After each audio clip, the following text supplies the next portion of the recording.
बारिश से भरी एक डरावनी रात थी। पूरा जंगल अंधेरे और बिजली की कड़क के बीच सहमा हुआ सा लग रहा था। उस जंगल के बीचों बीच एक बूढ़ा सूफी हाशिम बाबा अपनी छोटी सी झोपड़ी में अकेला बैठा हुआ था। तकरीबन 65 साल का हाशिम बाबा वर्षों से उसी जंगल में अल्लाह की इबादत करते हुए एकांत जीवन बिता रहा था। बाहर तेज हवाएं चल रही थीं, मूसलधार बारिश हो रही थी और आसमान में रह रहकर बिजली चमक रही थी।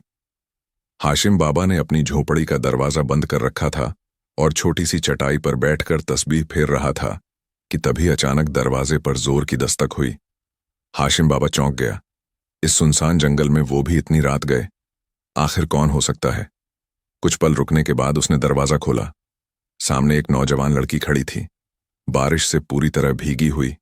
कांपती और घबराई हुई लड़की की उम्र कोई 22-23 साल रही होगी। सांवला चेहरा, गीले कपड़े और डरी हुई आंखें। हाशिम बाबा ने हैरान होकर पूछा, बेटी तुम कौन हो और इतनी रात को इस खौफनाक जंगल में क्या कर रही हो? लड़की ने कांपती आवाज में जवाब दिया, मेरा नाम जहरा है। मैं पास के गांव सैयदपुर की रहने वाली हूं। कुछ दरिंदे मेरा पीछा कर रहे थे जो मेरी इज्जत छीनना चाहते थे। मैंने जैसे तैसे उनसे जान बचाई और भागती भागती यहां आ पहुंची। बाबा, अल्लाह का वास्ता है, मुझे शरण दे दो, मैं बहुत डरी हुई हूं। हाशिम बाबा की आंखों में थोड़ा शक और थोड़ा रहम उभरा। उसने दरवाजे से हटते हुए कहा, अंदर आ जाओ जहरा। अंदर आकर एक कोने में बैठ गई। उसकी हालत बहुत खराब थी। कपड़े भीगे हुए, बाल बिखरे और आंखों में डर साफ झलक रहा था। बाबा ने उसे एक सूखा कपड़ा दिया और कहा, बेटी पहले खुद को सुखाओ, फिर मुझे विस्तार से बताओ कि क्या हुआ है। जहरा ने कांपती आवाज में कहा, मेरे माँ बाप अब इस दुनिया में नहीं हैं। वो कुछ महीने पहले ही गुजर गए। उनके जाने के बाद गांव के कुछ मर्द मेरी जवानी पर गंदी नजरें डालने लगे। मैं अकेली थी, इसलिए मुझे कमजोर समझा गया। आज रात उन्होंने मेरे पीछे लोगों को लगा दिया था। वह मुझे घर से उठा ले जाते अगर मैं समय पर ना भागती। बस बाबा, आपकी झोपड़ी देखकर मैं दौड़ती हुई यहां आ गई। हाशिम बाबा उसके दर्द को समझने की कोशिश कर रहा था, मगर कहीं ना कहीं उसके मन में शंका भी उठ रही थी। वह सोच रहा था, क्या यह लड़की वाकई पीड़ित है या इसका कोई और मकसद है?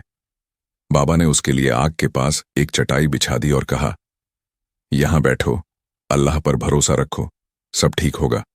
झोपड़ी में सिर्फ एक मिट्टी का दिया जल रहा था, जिसकी हल्की रोशनी दोनों के चेहरों पर पड़ रही थी। बाहर बारिश अब और भी तेज हो गई थी।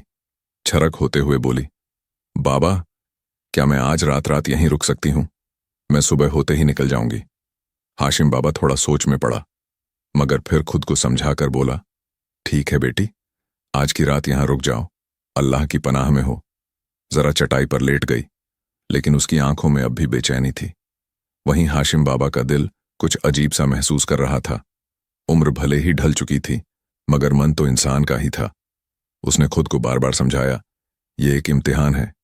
फिर वह चुपचाप दूसरी तरफ लेट गया और आंखें बंद कर लीं, मगर नींद उसे नहीं आई। रह रह कर उसके अंदर की हलचल बढ़ती जा रही थी। वही रहस्यमयी लड़की, वही अजनबी माहौल और एक पुराना सूफी जो अब अपनी ही भावनाओं से जूझ रहा था। यह रात कोई साधारण रात नहीं थी।